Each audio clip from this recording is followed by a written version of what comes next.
wabarakatuh. Perkenalkan, nama saya Muhammad Farhan Ibrahim, absen 17. Dan saya Muhammad Reza Adrian Ismantoro, absen 23. Saya Nabil Askar Tirviandra, absen 25. Kali ini kami Kami akan menjelaskan tentang transformasi geometri. Rotasi adalah perpindahan titik-titik suatu objek pada bidang geometri dengan cara memutarnya sejauh sudut A. Oleh karena rotasi termasuk perpindahan, maka arah rotasi mempengaruhi tanda sudutnya. Jika arah rotasi searah dengan putaran jarum jam, maka sudutnya bertanda negatif. Sementara itu, jika arah rotasi berlawanan dengan arah putaran jarum jam, maka sudutnya bertanda negatif. Secara matematis, rotasi dilambangnya sebagai R atau P.A, dengan P sama dengan pusat rotasi dan A sama dengan besarnya sudut rotasi.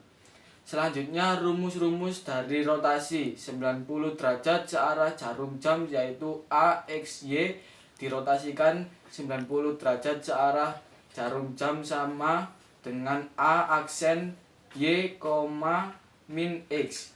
Selanjutnya, contoh soal A 3.4 dirotasikan 90 derajat searah jarum jam dan hasil A aksennya adalah 4, min 3.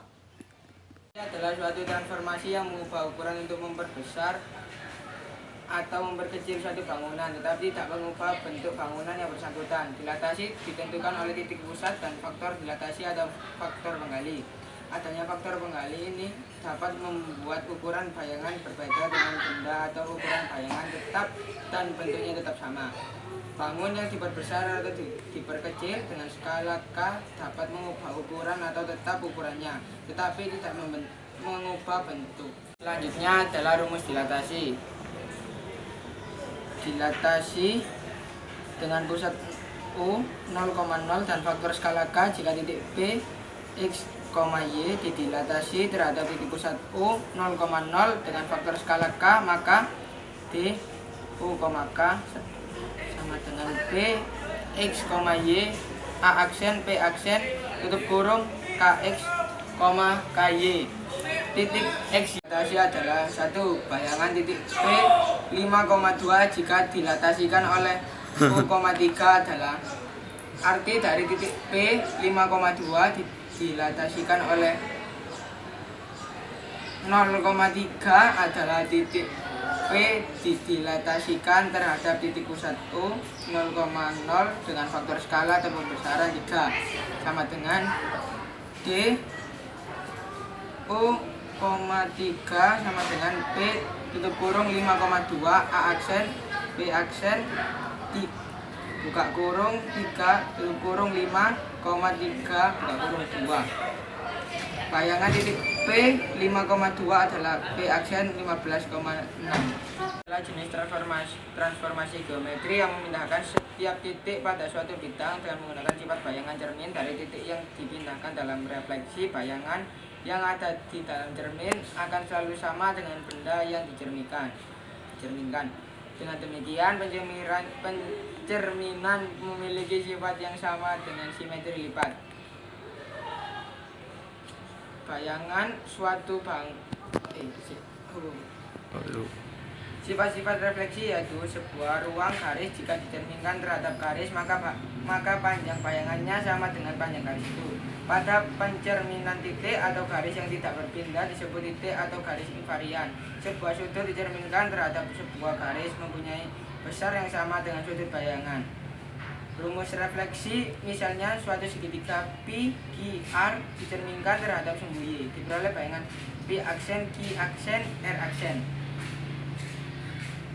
Contoh soal refleksi yang pertama adalah 1. Tentukan bayangan titik A 6, min 3 oleh pencerminan terhadap sumbu X. Jawabannya adalah pencerminan terhadap sumbu X yaitu P, X, Y, A aksen, P aksen, X, Y. A 6,3 A aksen, A aksen besar, 6,3. Translasi atau pergeseran. Translasi biasanya disimbolkan dengan huruf T. Translasi ini punya jarak dan arah. Intinya translasi hanya menggeser titik atau bidang sepanjang garis lurus dengan arah dan jarak dan tidak mengubah ukuran sama sekali. Selanjutnya, rumus dari translasi yaitu A, X, Y ditranslasikan yaitu AB sama dengan A aksen yaitu X ditambah A, Y ditambah B. Selanjutnya, contoh soal yaitu A-5,7 ditranslasikan 4-3 dan hasil A aksennya yaitu -5 tambah 4,7 tambah -3 sama dengan A aksen -1,4. Sekian penjelasan dari kami. Wassalamualaikum warahmatullahi wabarakatuh.